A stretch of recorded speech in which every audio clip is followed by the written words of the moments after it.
नमस्कार प्रिय दर्शकों, जय श्री राम। आप सभी का हमारे चैनल स्टोरी दुनिया में हार्दिक स्वागत है। हाँ, हम आपके लिए लाते हैं सनातन धर्म की अद्भुत, प्रेरणादायक और सच्ची घटनाओं पर आधारित कथाएं जो आपके हृदय को सुख और शांति प्रदान करेंगी।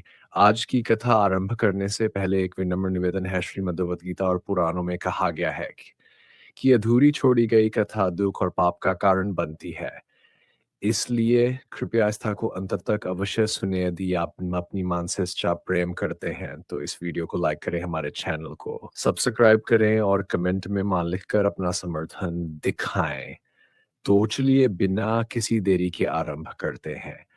आज की प्रेरणादायक कथा एक समय की बात है जब बगाम और प्रकृति की भी गहरा तालमेल था। काशी नाम के किसान अपनी पत्नी पार्वती के साथ एक छोटे से गांव में रहता था। काशी मेहनती था और पार्वती उसकी सच्ची साथी थी। दोनों अपने छोटे खेत से अपना गुजारा करते। हालांकि उनकी जिंदगी में हर सुख था, परंतु एक चीज की कमी उन्हें हमेशा खटकती थी। उनके कोई संतान नहीं थी। गांव के लोग भी कभी कभी उन्हें ताने मारते और ये उनके दे उसको और बढ़ा देता। काशी और पार्वती ने कई बार मंदिरों में जाकर पूजा अर्चना किए जिन करवाए, लेकिन उनके जीवन में कोई बदलाव नहीं आया। इस समस्या से निराश होकर काशी ने सोचा कि भगवान की ही मर्जी है। एक दिन काशी खेत में काम कर रहा था। अचानक उसने देखा कि एक सुनहरे रंग का आने वाला खेत के पास घूम रहा है। उसकी चमकदार अच्छा और उसकी चाल ने काशी का ध्यान खींचा। काशी ने सोचा, इन्हें वाला साधारण नहीं लगता। अगर इसे पकड़ लूं तो यह खेत के चूहों से फसल को बचा सकता है। जैसे ही काशी ने वले को पकड़ने के लिए झपटाने वाला बोल उठा, उको काशी, मैं कोई साधारण ने वाला नहीं हूँ, मैं दिव्य प्राणी हूँ और तुम्हारी मदद करने आया हूँ। यह सुनकर काशी अचंभित हो गया। उसने झट से हाथ जोड़ लिए और कहा, है महाराज, अगर आप दिव्य प्राणी है तो कृपया मेरी मदद करें। मैं और मेरी पत्नी संतान के बिना बहुत दुखी है। ने वाला मुस्कुराया और बोला, तुम्हारी प्रार्थना ने मुझे यहाँ लाया है। तुम्हारी समस्या का समाधान हिमालय के एक दुर्लभ फूल में है। यह फूल इतना शक्तिशाली है कि इसे केवल सूंघने से ही संतान प्राप्ति का आशीर्वाद मिलता है, लेकिन इसे पाना आसान नहीं है। आशी ने उत्सुकता से पूछा, ला महाराज, मुझे बताए कि यह फूल कहाँ मिलेगा और मैं इसे कैसे पा सकता हूँ। ने बोला, तुम्हें हिमालय के गहरे जंगलों में जाना होगा, लेकिन याद रखना, यह फूल सिर्फ उन लोगों को मिलता है जिनका हृदय शुद्ध, मन निस्वार्थ और आत्मा में धैर्य हो। तुम्हें कई कठिनाइयों का सामना करना पड़ेगा। यह सुनकर काशी ने साहस जुटाया और अपनी पत्नी से कहा, मैं यह फूल लाने के लिए हिमालय जाऊंगा। चाहे कितनी भी मुश्किलें आए, मैं हार नहीं मानूंगा। अगली सुबह काशी ने अपनी यात्रा शुरू की। उसने झोले में कुछ सूखी रोटियां, पानी और गर्म कपड़े रखे। रास्ता लंबा और कठिन था। ऊंचे पहाड़, ठंडी हवाएं और घने जंगलों ने उसकी परीक्षा लेनी शुरू कर दी। वो हार्ड चल रहा था भी उसके पैर फिसल लगे। वह मुश्किल से बच पाया जंगल में। उसे जंगली जानवरों से खता भूख और थकावट ने भी उसे कमजोर कर दिया। लेकिन हर बार जब वह निराश होता तो उसे अपनी पत्नी की प्रार्थनाएं और अपनी संतान की इच्छा याद आती। कई दिनों की कठिन यात्रा के बाद काशी हिमालय के गहरे जंगल में पहुंचा है। जगह किसी जादुई संसार जैसी। वहां हरियाली इतनी घनी थी कि सूरज की रोशनी मुश्किल से जमीन तक पहुंच पाती थी। चारों तरफ रंग बिरंगे फूल खिले थे, लेकिन काशी को वह फूल नहीं दिखा जिसके बारे में नेवले ने बताया था। थककर जब काशी एक पेड़ के नीचे नीचे बैठा, तभी नेवला फिर प्रकट हुआ और बोला, काशी, यह फूल तुम्हें तभी मिलेगा जब तुम निस्वार्थ होकर इस जंगल के प्राणियों की मदद करोगे। यही तुम्हारी परीक्षा है। नेवली की बात सुनकर काशी ने प्रण किया कि वह जंगल के सभी जीवों की मदद करेगा। उसने देखा कि एक हिरण झाड़ियों में पड़ा है। उसने तुरंत अपनी शाल से उसके घाव की पट्टी बांधी। एक पक्षी प्यासा था। काशी ने अपनी पानी की बोतल से उसे पानी पिलाया। एक भूखा था। उसने अपनी जोली जोले की आखिरी रोटियां उसे खिला दी। हर बार जब काशी ने किसी की मदद की, उसे अपने भीतर अजीब सी शांति का अनुभव हुआ। एक सुबह जब सूरज की पहली किरण जंगल पर पड़ी तो काशी ने देखा कि ये जगह से तेज रोशनी निकल रही है। वह रोशनी का पीछा करते हुए वहां पहुंचा तो देखा कि वहां एक चमकदार फूल खिला है। फूल सुनहरे और बैंगनी रंग का था। खुशबू इतनी थी कि काशी का दिल खुशी से झूम उठा। उसने फूल को धीरे से उठाया और उसकी महक ली। तभी ने वो फिर से प्रकट हुआ और बोला, काशी तुमने निस्वार्थ सेवा, धैर्य और सच्चाई की परीक्षा पास कर ली है। हफूल तुम्हारे जीवन में संतान का आश आशीर्वाद लेकर आएगा, इसे अपनी पत्नी को दो और तुम्हारी सारी इच्छाएं पूरी होंगी। काशी फूल लेकर अपने गांव वापस लौटा थका हुआ था, लेकिन उसके चेहरे पर संतोष और खुशी जल कर ही थी। उसने अपनी पत्नी पर्थ को सारी कहानी सुनाई और फूल उसे सौंप दिया। पार्वती ने उस फूल को भगवान को अर्पित किया और प्रार्थना की। कुछ महीनों बाद पार्वती ने एक सुंदर और स्वस्थ पुत्र को जन्म दिया। काशी और पार्वती की खुशी का ठिकाना नहीं रहने वाला। एक बार फिर प्रकट हुआ और बोला, काशी याद रख, नासची इच्छाएं तभी पूरी होती है जब हम दूसरों की निस्वार्थ सेवा करते हैं। यही जीवन का असली जब काशी और पार्वती के घर पुत्र का जन्म हुआ तो होगा। अब में खुशी की लहर दौड़ गई। सभी ने इसे चमत्कार माना। काशी और पार्वती ने बेटे का नाम सत्यनारायण रखा, जो सत्य और भक्ति का प्रतीक। गांव के काशी के घर आए और उसके अद्भुत साहस और निस्वार्थता की सराहना की। काशी ने वले द्वारा बताया है। फूल की कहानी सबको सुनाए, सुनकर सभी ने वले को धन्यवाद दिया और काशी को आशीर्वाद दिया। सत्यनारायण का बन साधारण बच्चों से अलग था। वह बहुत बुद्धिमान, दयालु और निस्वार्थ था। बचपन से ही उसने अपने माता पिता की सेवा, दूसरों की मदद और भगवान की भक्ति करना सीख लिया। एक दिन गांव के तालाब में एक बच्चा डूब रहा था। सत्यनारायण जो केवल 10 साल का था, बिना डरे तालाब में कूद पड़ा।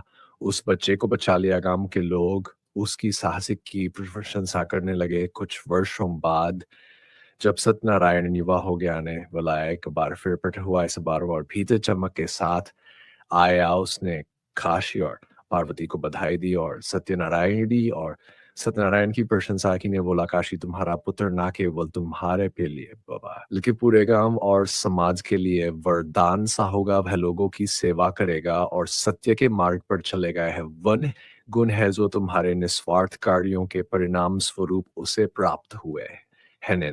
बुला सत्यनारायण की ओर मुड़ा और कहा, सत्यनारायण याद रखना, जन्म केवल अपने परिवार के लिए नहीं हुआ है। तुम्हारा जीवन उन लोगों की सेवा के लिए है जो दुखी और परेशान है। तो हमेशा सत्य भक्त और सेवा के मार्ग पर चलना ही तुम्हारी ताकत और पहचान होगी।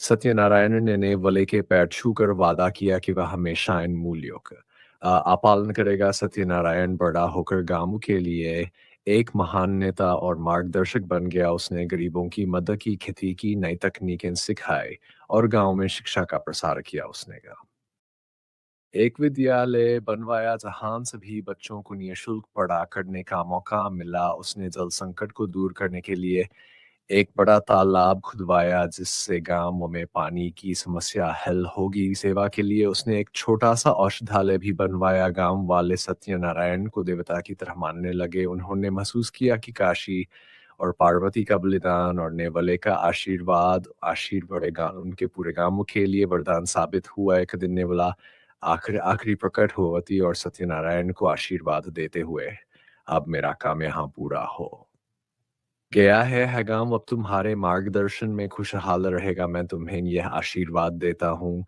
तुम्हारा परिवार सदैव निस्वार्थ सेवा और सत्य के मार्ग पर चलेगा। ने बला धीरे धीरे गए हो गया, लेकिन उसके दिए हुए उपदेश और आशीर्वाद काशी के परिवार और गांव वालों के दिलों में हमेशा के लिए बस गए। और पार्वती ने अपने जीवन में शांति और संतोष का अनुभव किया। उन्होंने सत्यनारायण को एक आदर्श इंसान के रूप में बढ़ता हुआ देखा, गर्व महसूस किया। वे हम मेशाने वाले की शिक्षा को याद रखते और दूसरों को वार्ता का महत्व समझाते। उनका जीवन एक उदाहरण बन गया कि सच्चाई, भक्ति और सेवा के साथ किए गए कर्म कभी नहीं जाते।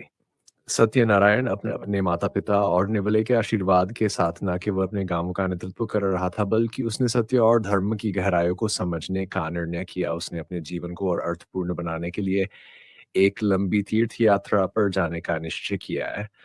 इस यात्रा के दौरान वह ऋषियों, संतों और वनों से मिला। उसने वेद, उपनिषद और अन्य ग्रंथों का अध्ययन किया। उसने जाना कि जीवन का असली उद्देश्य केवल भौतिक सुख नहीं है, बल्कि दूसरों की सेवा और आत्मा की शुद्धि है। अपनी यात्रा के दौरान सत्यनारायण को कई चमत्कारिक अनुभव हुए। एक बार उसने देखा कि एक बाढ़ग्रस्त गांव में लोग सहायता की गुहार लगा रहे थे। उसने अपनी बुद्धिमत्ता और साहस का उपयोग करके लोगों को बचाया और उनके लिए एक सुरक्षित स्थान का निर्माण करवाया एक जंगल में। उसने भूखे साधुओं के लिए भोजन की व्यवस्था की। साधुओं ने उसे आशीर्वाद दिया और बताया कि वह केवल अपने गाँव का ही नहीं बल्कि पूरे समाज का उद्धारक बनेगा एक पहाड़ी।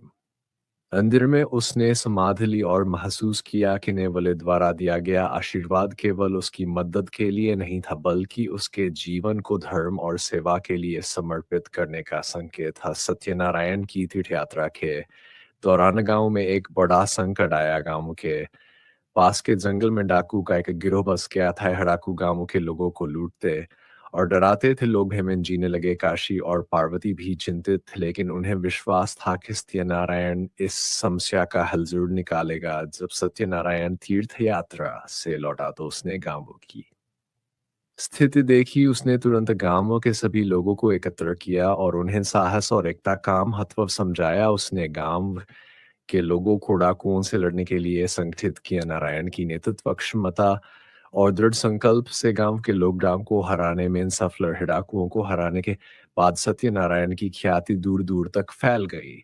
आसपास के गांवों ने उसे अपना नेता मान लिया। उसने केवल अपने गांव के लिए ही नहीं बल्कि पूरे क्षेत्र के लोगों के कल्याण के लिए काम करना शुरू किया। उसने तालाब और नहरें बनवाई, स्कूल और पुस्त कालियों की स्थापना की, गरीबों के लिए भोजन और वस्त्र का प्रबंध किया। धीरे धीरे सत्यनारायण एक लोक नायक के रूप में प्रसिद्ध हो गया। लोग उसे आदर से सत्यनारायण महाराज कहकर पुकारने लगे। एक दिन जब सत्यनारायण एक पुराने में ध्यान कर रहा था, आने वाला फिर प्रकट हुआ है, सबारने वाला और भी तेज रोशनी से चमक रहा था। उसने सत्यनारायण से, हाँ सत्यनारायण, तुमने अपनी निष्ठा और परिश्रम से मेरे आशीर्वाद को सार्थक किया है।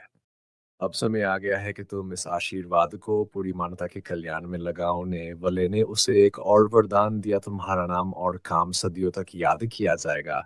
क्या तुम्हारा परिवार और वंश सच्चाई और सेवा के मार्ग पर सदैव अग्रसर रहेगा। इसके बाद नेवला अदृश्य हो गया।